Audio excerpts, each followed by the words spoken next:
Example number 4. Write the expression sine 5x sine 2x plus cosine 5x cosine 2x into a single expression only. So, paano yun? We use the sum and difference identity. So, kailangan kapag ganitong mga problem, i-identify muna natin mabuti kung saang sum and difference identity pa siya papunta. If we can notice, ito, pinagbaliktad lang siya from the cosine difference identity. So, kung babaliktarin natin, this is cosine 5x, cosine 2x, plus sine 5x, sine 2x. Considering this is our A, B, cosine A, cosine B, plus sine A, sine B. And yun is equal to the difference identity of cosine function, which is yung cosine A minus B. So, gagawin natin, ito lang siya, equals cosine, ang A natin is yung 5x, ang B natin is yung 2x, this is 2x, and we simplify cosine 5x minus 2x is 3x. Ibig sabihin, itong expression na to ay equal dito sa single expression na cosine 3x. This is example number 4. Example number 5, same problem concept from example number 4. Write 3 sin x cosine 3x plus 3 cosine x sin 3x into a single expression. Again, we identify first kung anong identity ba ang pwede natin i-apply dito to find the single expression. Mapapansin natin, this is sine, cosine, cosine, sine. And yung arrangement na yan ay yung sum identity ng sine function. Kaya lang, baka malito tayo, meron kasi ditong 3. So, wala namang masyadong effect yung 3. I-factor out lang natin.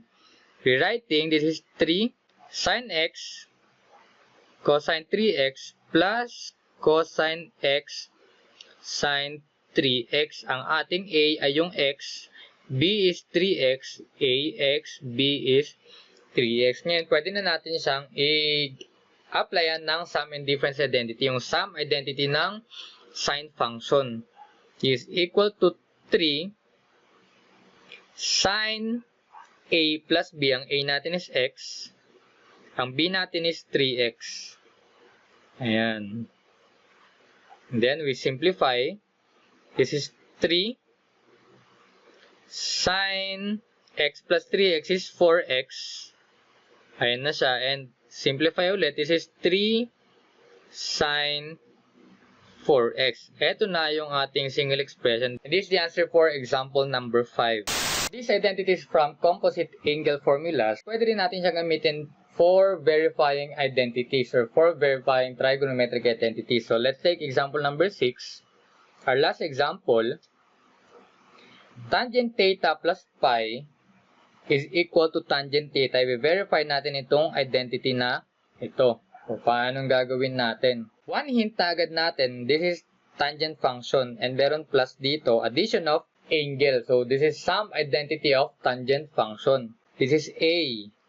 This is B. And from the sum identity of tangent function, we have tangent A plus B is equal to tangent A plus tangent B over 1 minus tangent A ulit times tangent B. So, yan ang ilalagay natin dito. We have tangent, ang A natin is theta, plus tangent B natin na pi,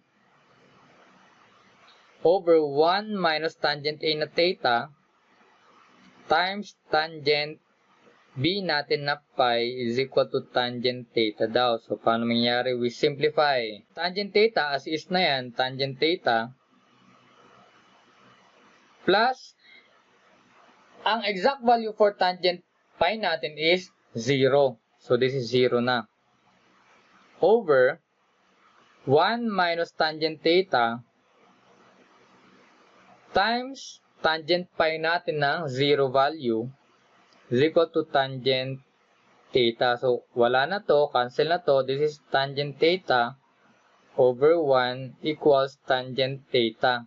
Yung 1 natin, pwede na natin hindi ilagay yan. So, this is tangent theta equals tangent theta.